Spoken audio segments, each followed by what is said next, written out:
Okay, it seems like we're live. Let me get some lights on this. I'll try and get rid of that dark patch.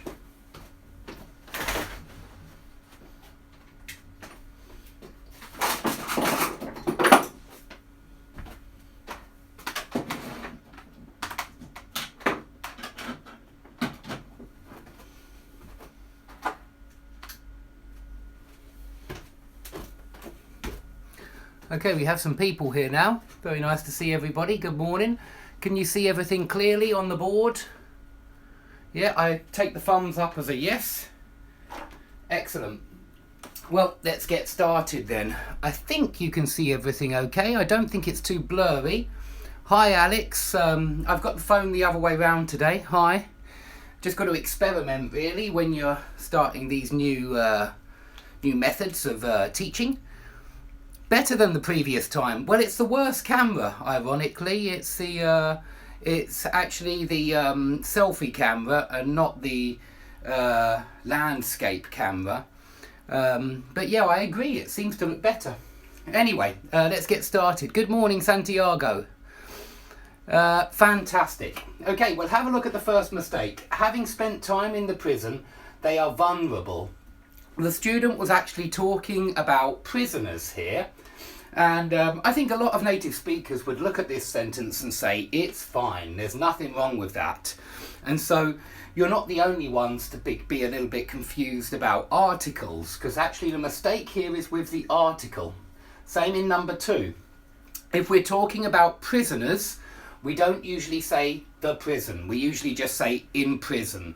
So if your brother is a prisoner, you would have to say he is in prison and not in the prison. Having spent time in prison, they are vulnerable. We're talking about prisoners, so we just say in prison. And I think here is a good time to mention as well, this is a perfect participle, and it is modifying the noun after the comma. The pronoun they. So it's they who spent time in prison.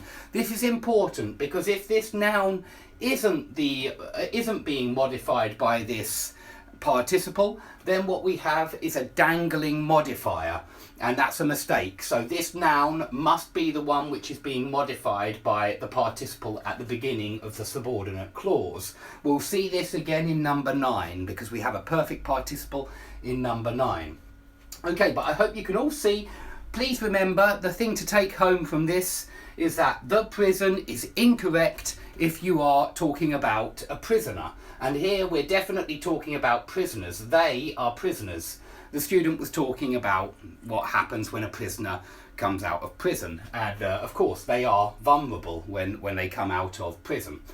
Okay, number 2 is a very similar mistake. He was in the church praying.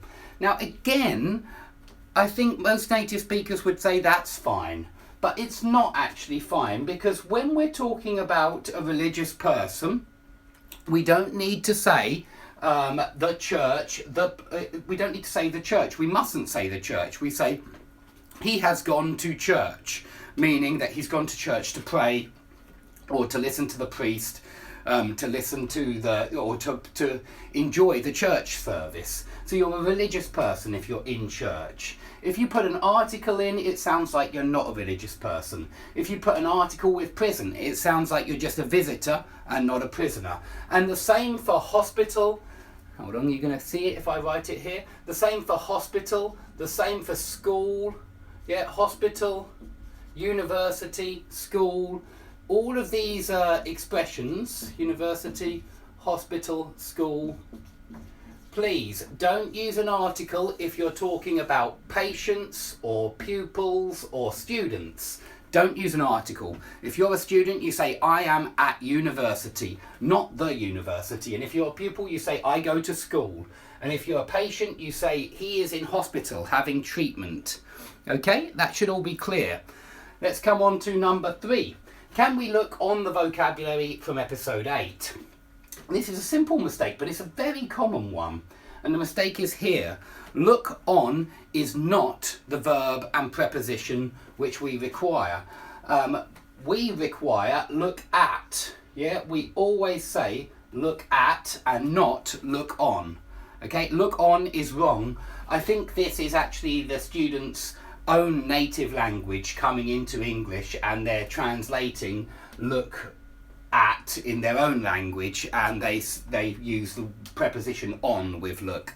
And so I think that is your own language coming in, and sometimes that happens. But we always say look at, okay? Look at is the verb and preposition combination. Number 4, giving is the basis of... Okay, I've said it correctly already. The problem is with this word, basic is an adjective, it's not a noun. Clearly the student was saying that giving is the basis of our society, the foundation, the basis of our society. And we don't want the adjective basic, yeah? We want giving is the basis of our society. It's what it's founded on. It's the cornerstone of our society, we could say. Okay, coming on to number 5. I have to be prepared to it. The mistake is with the preposition, and I did talk about this yesterday in the live class, because somebody asked me what's the difference between for and to. Well, the difference can be seen here. For plus noun, to plus verb, plus infinitive usually. Yeah, for plus noun, to plus verb. And so I have to be prepared for it. I have to be prepared for the exam. I have to be prepared for the interview. But I have to be prepared to take the exam. I have to be prepared to go to the interview. Oh, hi Anna. Nice to see you. Yeah, good morning. You're at work today. Sorry to hear that. Me too. I've got quite a few lessons today, so it's going to be quite a busy day. It's going to be so busy, in fact, that I won't have time to go and vote, because it's a voting day. But I would make time if there were a candidate who had some policies that I was interested in. But nobody seems to have seduced me as a floating voter, and so I don't think I'll be voting for anybody this election. Okay, number 6. You have to study during 6 years. Very common mistake with during this. Please don't say during and a period of time, because it's always wrong. I've mentioned this in a few other lessons because it's a very, very common mistake. We say during the meeting, during summer, during the lesson, during plus noun, not plus period of time. Yeah, so you certainly can say, I learnt about this during my French class, or I met him during the lunch break. That would be fine, the lunch break, because then it's a noun. But you cannot use during plus a period of time. We use a different preposition, and it's one you're familiar with because it's the same one in 5.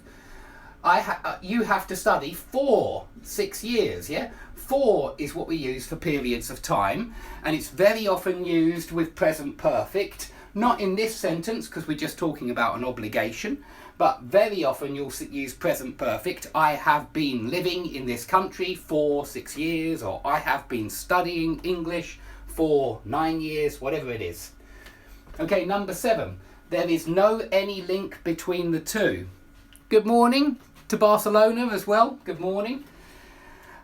So the problem here is a very tiny little mistake, but you really hear it when somebody says this. You hear immediately. Any native will say that's definitely a mistake, unlike number 1 and number 2 where they might not notice. But this is definitely a mistake, and it's just one letter that's missing here. There is not any link between the two, or even more common, we normally say there isn't. We move is and not together to make isn't. There isn't any link between the two. There is not any link between the two.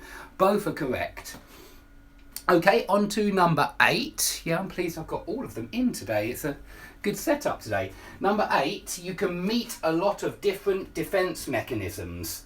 Now, we were discussing psychology. It was a very interesting discussion. And I noticed that a lot of students use this word meet with inanimate objects. I mean, defense mechanism, it's not an object, it's something abstract, but it's not a person. You only meet people. you don't meet objects. You can't say I met a lot of different defence mechanisms. We have a very good phrasal verb that you can use in these situations where you want to say that you stumbled upon. There's another one actually. You can come across. Come across is a very good phrasal verb to use in these situations where you mean that you met, yeah? Hi to the Ukraine as well. It's like meet, it really is, but meet is only for people. Come across is for objects, and even abstract objects like defence mechanisms. So you can come across a lot of different defence mechanisms, sounds much nicer. Hello to Berlin, hello to Germany, hello Jorg, hello to Moscow as well.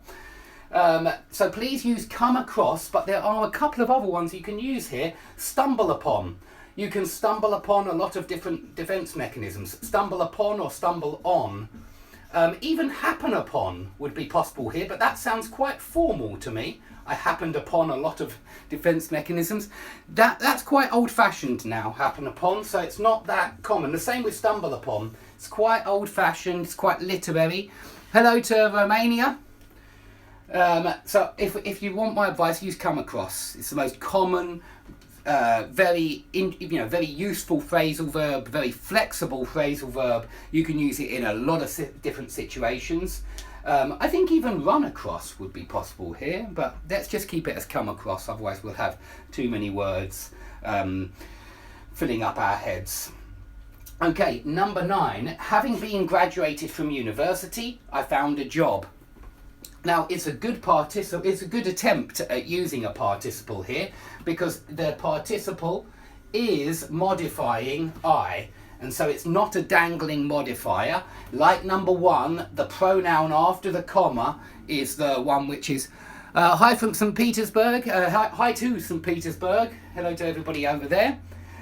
So please, the only mistake with this one, it's a good participle, but unfortunately the student used the passive voice, and that's not correct with graduate. We need an active voice. We just say, having graduated from university, I found a job.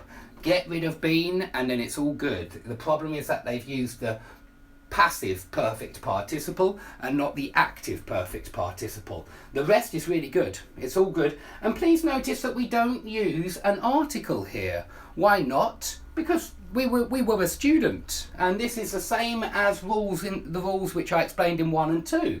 With university, you don't use the if you're talking about a student. So having graduated from university, not from the university, but just from university, I found a job. Okay, the very last one, number 10, in spite of I ordered them, they didn't arrive. This is a mistake with the linking word in spite of, and it's an excellent linking word. You should really do your best to learn those linking words. I've made a lot of lessons about linking words of contrast and linking words in general. This is a linking word of contrast. If you've got an exam like the FCE or the CAE or IELTS, I would definitely learn as many linking words as possible. They're extremely useful when you're writing, but they're also useful when you're speaking, because they will improve the quality of your language. Using a lot of conjunctions, correlative conjunctions, linking words, it shows good style when you're speaking. It's part of the art of persuasion, and the same for your writing your essays. Using a lot of these conjunctions will really spice up your essays. They'll jazz them up, they'll make them better. Now the problem here is in spite of is plus noun. So is despite, by the way. In spite of and despite are both plus noun, and what we have after in spite of is a clause. I ordered them. That is a clause. Why is it a clause? Well, because we've got a pronoun and we've got a verb and we've got an object. Subject, verb, object. And that means it's a clause. It's a whole clause. Now, there is a solution to this, and it's a very simple solution. And it's a solution which we can apply to other linking words as well. In spite of or despite if you want to use either of them plus a clause, you just need to add a few other words. You need to say in spite of the fact that. So let's just get rid of the plus noun for a second. In spite of or despite the fact that I ordered them, they didn't arrive. And then it's a good sentence. In spite of the fact that I ordered them, they didn't arrive. Now this is the same for other expressions. For example, due to the fact that, we often say before a clause.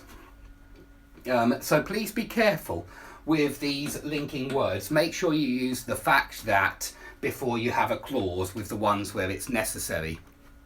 Okay, that's all I have for you today on common mistakes. I have a couple of minutes still free if anybody wants to ask any questions. What about though? Though I ordered them, they didn't arrive. Yeah, that would be okay. Or although, or even though I ordered them, they didn't arrive. Yeah, though is okay. Though can be used with a clause. It doesn't need to have a noun. So if you have any questions, please ask them now. I can see them nicely on my phone, and I'll be using it this way in future because it seems to work better. I have to lean down a little bit because I have to come close to the board so that you can see the board, but I don't think that's a problem. The difference between while and whilst. Well, they're very similar. They can be used the same. The only difference in a church or in church, you should look at what I just said for number 1 and number 2. But the difference between while and whilst, I would say that one's quite old-fashioned, and that's whilst, whereas while is the modern equivalent. I don't see any difference offhand. Off the top of my head, I can't think of any difference. They both are there to show contrast. Whilst wouldn't normally be used in the time expression, meaning in the middle of. You wouldn't say, whilst maybe you would, whilst I was reading the newspaper. Yeah, off the top of my head, I don't see any difference, except for one's old-fashioned, one's new. Hi, I've been interested in a thing that matters to me a lot. Every now and then I happen to notice that though is put at the end of the sentence. Yeah, you can put though at the end of the sentence. Okay, whilst is British English. Yeah, maybe. You might want to check that though, because it might just be English rather than British English. I think you might find that the Americans also said whilst 100 years ago. I think it's a time thing we're dealing with here, that whilst is an old-fashioned word and while is more modern. But they certainly both have the same root etymologically, and so they're used in very similar ways. But I don't see any difference between them at the moment. Any online dictionary, but I use Oxford or Cambridge or Merriam-Webster. Use them all. Okay, you're welcome, Santiago. I don't think it's only in conversation. No, I think you could use it in a written form. I don't see any reason why not. I think you can put though at the end of a sentence in written form. What is the meaning of what? Though provides contrast. It's on my linking words of contrast lesson, though, definitely, just like in spite of and despite. They're very subtle, some of the nuances of meaning and use with these linking words, so please watch that video if you'd like more information. Any other questions? Just check the time.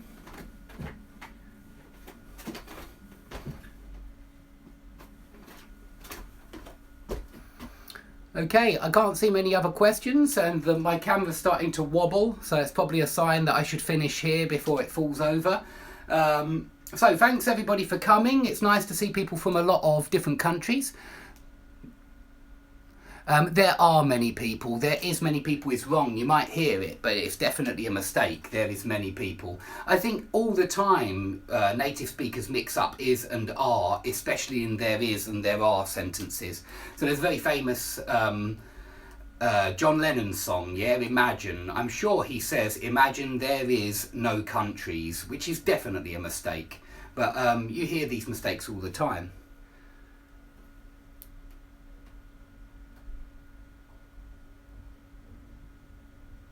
Well, I mean, you can't say there is no policies. That would be a mistake. There are no policies for the same reason as there are no countries. Practice. Best way to improve speaking. Practice. Anything else?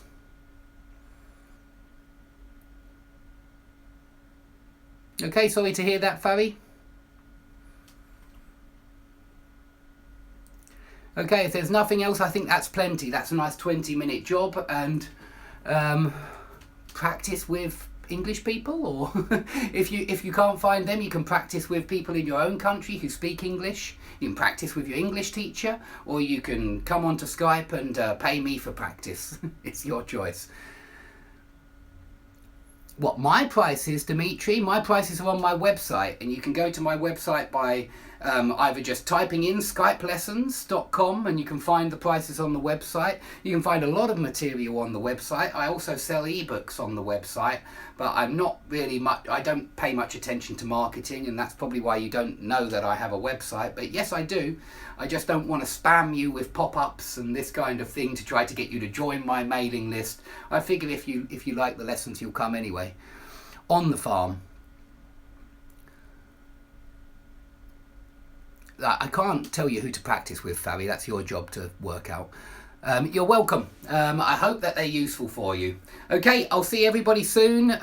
Maybe I'll do another one today if I get time. It will probably be, I'll tell you what time it will be. It will probably be about 3:30 or 4 or 4:30 UK time. But if anybody wants to come along for probably more common mistakes, because they're very easy for me to do. I take them straight from the feedbacks which I send to students after they've had a lesson. I always send them a list of their mistakes and what they said and what they should have said, and that's where I take all of these common mistakes. I just take them from the feedbacks which are stored on my hard drive, and so I've got millions of these. I could do these forever. They're very easy to do.